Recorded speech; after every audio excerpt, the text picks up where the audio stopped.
ফরিদপুরের আলফাডাঙ্গায় পরীক্ষা কেন্দ্রে প্রবেশে বাধা দেয়ায় দেশীয় অস্ত্র হাতে প্রকাশ্যে মহড়া দিয়ে কলেজের অধ্যক্ষ সহ শিক্ষক কর্মচারীদের ভয়ভীতি প্রদর্শন করেছেন এক যুবক।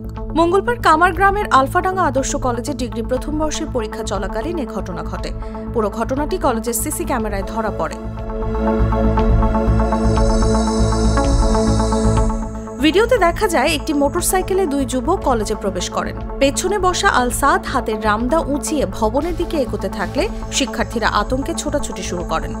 কিছুক্ষণ পর তিনি ভবনের ভেতরে ঢুকে পুনরায় বাইরে চলে যান।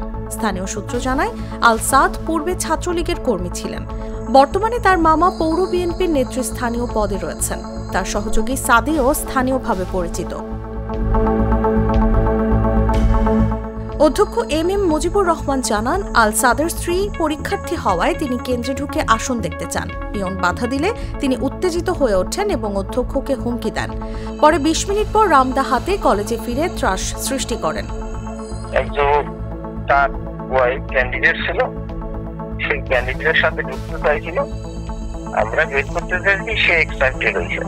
অপমান বোধ প্রকারে সে ফিরে যায়, আবার রামদা নিয়ে আসে। এবারে পরে মুসলেকা দিয়ে সে গেছে। গণ্যমান্য ব্যক্তিবৃন্দরা এসে মুসলেকা দিয়ে গেছে।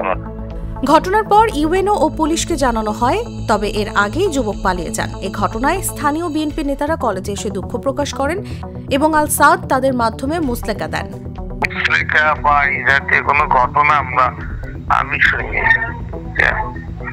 আমি তো আপনারা যে বলতেছেন কি রয়েছে না যে পরে আমিও শুনি এই বিষয়টা হতে পারে কিছু, আমি আসলে ভালো জানি না ভাই।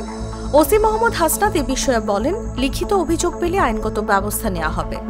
এগুলো বলতেছেন, এগুলো কোনো মেসেজ আমাদের কাছে নাই। পরে আমরা মোবাইল নিয়ে গেছি, কাউকে দেখতে পাই। পরে আমরা প্রিন্সিপালের বলে তাদের যদি কোনো তথ্য থেকে থাকে বা কোনো অভিযোগ থেকে থাকে লিখিত অভিযোগ দেওয়ার জন্য। ওরা এখন পর্যন্ত আমাদের কাছে কোনো অভিযোগ নেই। নিউজ ডেস্ক, জাগো নিউজ।